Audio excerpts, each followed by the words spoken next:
आज हम पढ़ेंगे अर्थशास्त्र का परिचय। सबसे पहला हमारा ये टॉपिक रहेगा आज। सबसे पहले हम अर्थशास्त्र का अर्थ पढ़ेंगे।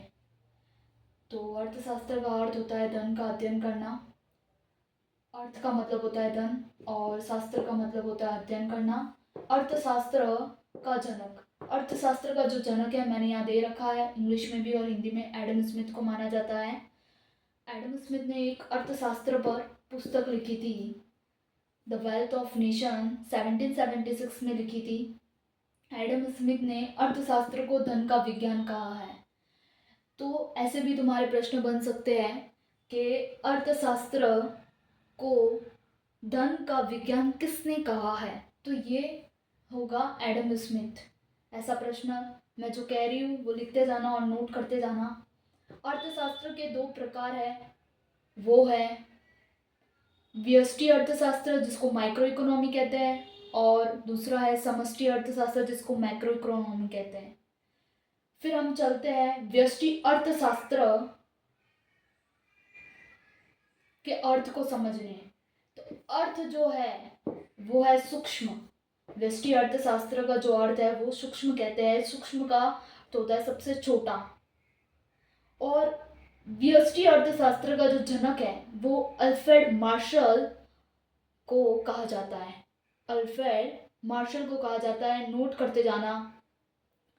फिर हम परिभाषा पे चलते हैं। व्यष्टि अर्थशास्त्र की परिभाषा एक ऐसा अर्थशास्त्र जिसके अंतर्गत एक उपभोक्ता, एक उत्पादक या एक व्यक्ति का ही अध्ययन किया जाता है, उसे व्यष्टि अर्थशास्त्र कहते हैं। एग्जाम्पल के तौर पे तुम ऐसा लिख सकते हो कि भारत की अर्थव्यवस्था का ही अध्ययन किया जाएगा व्यष्टि के अंतर्गत, ना कि अदर कंट्रीज का अध्ययन होगा। इसमें सिर्फ एक ही कंट्री का अध्ययन होता है। हम उदाहरण के तौर पे लिख सकते हैं भारत की अर्थव्यवस्था का अध्ययन। फिर हम चलते हैं समष्टि अर्थशास्त्र पर। उसका अर्थ होता है व्यापक या फिर बड़ा, है ना। व्यापक का अर्थ होता है बड़ा। फिर हम समष्टि अर्थशास्त्र का जनक समझेंगे। तो जनक है John Menal Keynes. John Menal Keynes ने एक पुस्तक भी लिखी है, वो हम आगे नेक्स्ट पढ़ेंगे। फिर हम चलते हैं समष्टि अर्थशास्त्र की परिभाषा। समष्टि अर्थशास्त्र की परिभाषा लिखते रहना और नोट करते रहना।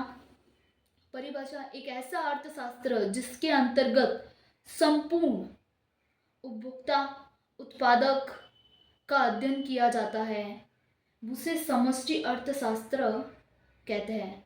इसमें उदाहरण के तौर पे तुम लिख सकते हो कि भारत की अर्थव्यवस्था का भी इसके अंदर अध्ययन होगा, चीन की अर्थव्यवस्था का भी अध्ययन होगा, अमेरिका की अर्थव्यवस्था का भी अध्ययन होगा। मतलब पूरे वर्ल्ड की कंट्रीज भी ले सकते हो। इसके अंदर संपूर्ण अर्थव्यवस्था कही है, तो पूरे वर्ल्ड की अर्थव्यवस्था भी हो सकती है इसके अंतर्गत। फिर हम आगे चलते हैं। जॉन मैडल किन्स ने एक समष्टि अर्थशास्त्र पर पुस्तक लिखी थी। समष्टि पर एक पुस्तक लिखी थी जिसका नाम है the general theory of employment, interest and money. ये 1936 में प्रकाशित की थी। याद रखना 1936 में। ये भी इम्पोर्टेंट क्वेश्चन तुम्हारे बन सकता है 12th वालों के लिए, बोर्ड के लिए, कि जॉन मैडाल्स्किन की पुस्तक का नाम बताइए या उस पुस्तक को प्रकाशित कब की गई है। नोट करते रहना।